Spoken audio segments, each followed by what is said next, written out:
ہے وہ یہ ہے کہ گناہوں کے آثار،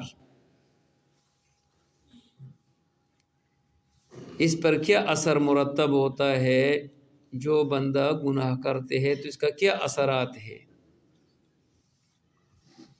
اور یہ جتنے آثار ہے وہ صحیح احادیث سے ثابت ہے، یا قرآن کریم سے ہے یا صحیح احادیث سے ہے.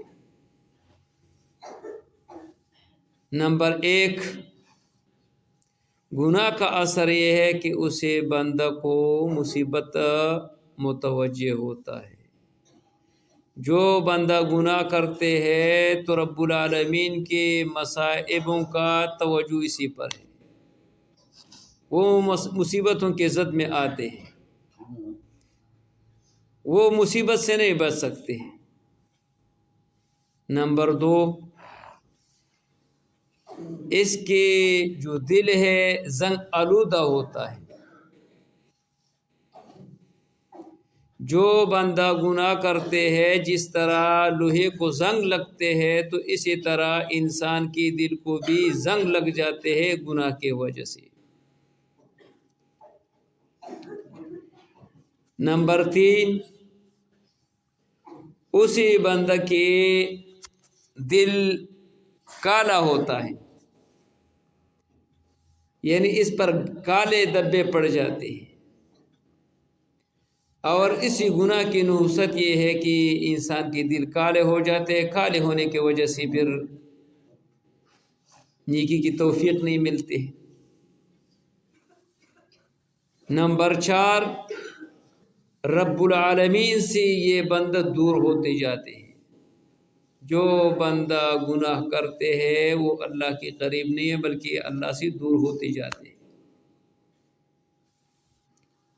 نمبر 5، اسی بندہ کی دل پر مہر لگ جاتے ہیں. یہ گناہ کا اثر ایک یہ بھی ہے کہ ختم اللہ علی قلوبہم، اس کے دل پر مہر لگ جاتے ہیں. جب مہر لگ گیا نا پھر نیکی کی توفیق نہیں ملتے. نمبر 6، لوگوں کے درمیان میں یہ بندہ ذلیل ہوتا ہے. جو بندہ گناہ کرتے ہیں تو رب العالمین لوگوں کے درمیان میں ذلیل بناتے ہیں. نمبر 7، اسی بندہ کو جو نیکی کی نام ہے کہ فلان نیک ہے فلان نیک ہے تو اسی نیکی کا نام ختم ہو جاتا ہے.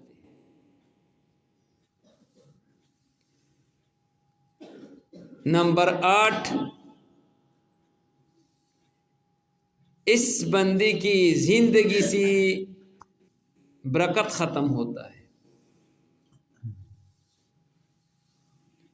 نمبر 9، ایسے بندوں پر رب العالمین کی طرف سے قحط مسلط ہوتا ہے. آج کل یہ قحط کس وجہ سے پورا پاکستان قحط میں ہے؟ کیا یہ زمینیں پسند نہیں دیتے ہیں؟ کیا پانی کی کمی ہے؟ کیا پھلوں کی کمی ہے؟ کس چیز کی کمی ہے؟ کسی چیز کی بھی کمی نہیں ہے، لیکن آج کل جو قحط مسلط ہے ہمارے گناہوں کی وجہ سے ہے. نمبر 10، ایسے بندے کے رب العالمین علم بھی ختم کرتے ہیں. جو بندہ گناہ کرتے ہیں تو عن قریب رب العالمین اس سے علم کی نورانیت چھینیں گے. اور اس پر ایک واقعہ ہے کہ ایک استاذ نے اپنے شاگرد سے کہا کہ آپ نے تو یہ گناہ کیا، سیعلم غدا، کل پتہ چلے گا. اور اسی بندے کے بارے میں جب یہ عالم بن گیا تو عالم بننے کے بعد رب العالمین نے اسی بندے کے علم کی جو نورانیت ہے وہ اسی چھین لیا. آج کل مولویوں کو کمی ہے لیکن قرآن اور حدیث سمجھنے کی توفیق نہیں ملتے ہے. بنیادی وجہ یہ ہے کہ ہماری گناہ ہے. نمبر 11، ایسے بندہ کے دل سخت ہو جاتے ہیں، شقاوت پیدا ہوتا ہے۔ جو بندہ گناہ کرتے ہیں تو رب العالمین اسی بندہ کی دل سخت بنا لیتے ہیں۔ نمبر 12، اللہ کے طرف سے وہ بندہ لعنتی ہے۔ جو بندہ گناہ کرتے ہیں تو گناہ کا ایک اثر یہ بھی ہے کہ اللہ کے لعنت اسی بندہ پر متوجہ ہو جاتے ہیں۔ نمبر 13، رزق میں کمی آتے ہیں یا رزق تنگ ہو جاتے ہیں۔ آج کل یہ بازاروں میں دیکھیں لوگوں بڑے بڑے کاروبار کرتے ہیں، لیکن اجنبی عورتوں کی گپ شپ ہونے کی وجہ سے اور فحاشی اور عریانی کی وجہ سے رب العالمین ایسے لوگوں کی دکانداری بند کر لیتے ہیں۔ بھلے اصحاب کہف کو نام رکھے وہاں پر، یا بدریوں کے نام رکھے، یا احد کے صحابہ کے نام رکھے، تو اس سے برکت نہیں آتے ہیں۔ برکت جو آ جاتے ہیں دین سے آ جاتے ہیں، نیکی سے آ جاتے ہیں، گناہ کی وجہ سے رب العالمین انسان کی رزق تنگ کر لیتے ہیں۔ نمبر 14، حبط العمل، انسان کے اعمال برباد ہو جاتے ہیں۔ گناہ کا ایک اثر یہ ہے کہ آپ نے جتنی بھی نیک عمل کیا وہ سارے کے سارے تباہ ہو جاتے ہیں۔ نمبر 15، وہ بندہ کفر کے قریب بن جاتے ہیں۔ یہ گناہ انسان کو کفر تک لے جاتے ہیں یا کفر میں داخل کرتے ہیں۔ نمبر 16، قرآن اور حدیث سے ایسے لوگ فائدہ نہیں اٹھا سکتے ہیں۔ قرآن اگر آپ سیکھنا چاہتے ہیں اور سمجھنا چاہتے ہیں تو گناہوں کو چھوڑ دو۔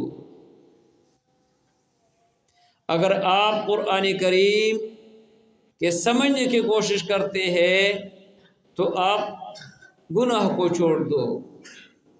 اور یہ البرہان جو فی اصول القرآن ہے، وہاں پر ایک صاحب نے قرآن سمجھنے کے لیے جو اوصاف ذکر کیا، ان میں سے ایک یہ صفت ہے کہ گناہ چھوڑ دو۔ نمبر 17، لا يدخل الجنت عبد المسیء، جنت تو گناہگار بندہ نہیں جا سکتے۔ جب تک آپ کا گناہ آپ سے اتارے نہیں تو گندہ بندہ جنت جا نہیں سکتے ہیں۔ نمبر 18، ایک گناہ دوسرے گناہ کے لیے وہ کھینچ لیتے ہیں۔ اگر آپ نے ایک گناہ کیا تو یہ گناہ کا یہ اثر ہے کہ آپ دوسرے گناہ کے لیے آپ کو آمادہ بنائیں گے۔ نمبر 19، اگر گناہ کی وجہ سے آپ کا نعمت کھل گیا اور آپ کو بے تحاشا نعمت آپ کو ملنا شروع ہوا تو پھر یہ استدراج اس کو کہا جاتے ہیں۔ اس کے بعد جب رب العالمین نے آپ کو پکڑ کیا نا تو پکڑنا ان اخذ ربک لشدید، پھر آپ کے رب کے جو پکڑ ہے وہ بہت سخت ہے۔ جیسے اس کے کئی مثالیں ہیں، اسے خصوصاً یہ نواز شریف کو دیکھو کہ اس نے سود کی لی، اور اسی طرح مسلمانوں کے ساتھ دھوکے ہونے کی وجہ سے اللہ کے پکڑ میں ہے، تو لہٰذا اس کے حالات دیکھو، اپنے پاکستان کے لیے بھی ترستے ہیں۔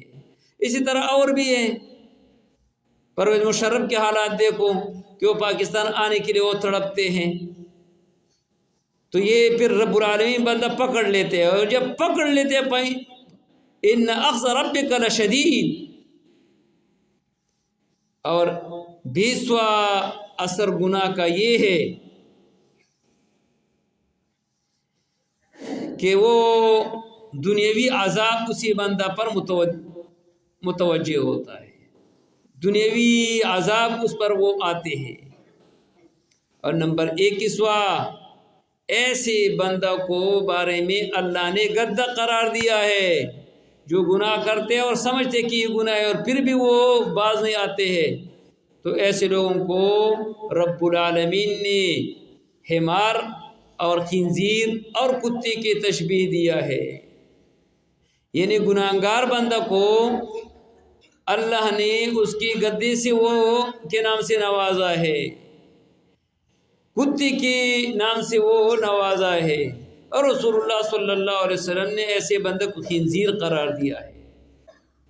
نمبر 22واں، اس کی زندگی تنگ ہو جاتی ہے۔ جو بندہ گناہ کرتے ہیں تو اس کا زندگی تنگ ہو جاتے ہیں۔ نمبر 23واں، حیات طیبہ